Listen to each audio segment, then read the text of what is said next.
পিসিমণি, তুমি তো শিখিয়েছিলে যে ভালোবাসা দিয়ে সবকিছু জয় করা যায়। তোমার সে কথা আমি আজও ভুলিনি বলেই আমার অসুস্থ দাদুকে ছেড়ে এসে তোমাদের এখানে ড্রাইভারের কাজ করেছি। ভালোবাসা দিয়ে তোমাদের মন জেতার চেষ্টা করেছি। আমি দিশানিকে খুব খুব ভালোবাসি। আমি চাইলেও কি বিয়ে করতে পারতাম। আমি চেয়েছিলাম তোমাদেরকে 25 বছর আগের সেই জায়গায় দাঁড় করিয়ে রাখতে। নিজেকে দাদুর জায়গায় দাঁড় করিয়ে দেখো।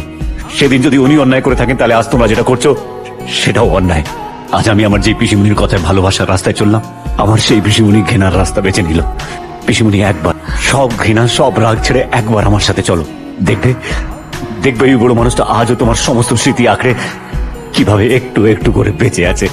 আজ পর্যন্ত দেববর্মন গ্রুপের সমস্ত আদর, ভালোবাসায়, টাকা পয়সায় তোমার ভাগ রাখা আছে, সবকিছুতে পিসিমণি। আমি আমার দাদু অশোক দেববর্মনের হয়ে কথা দিচ্ছি, তোমার গায়ে একটাও আঁচ আসতে দেবো না পিসিমণি।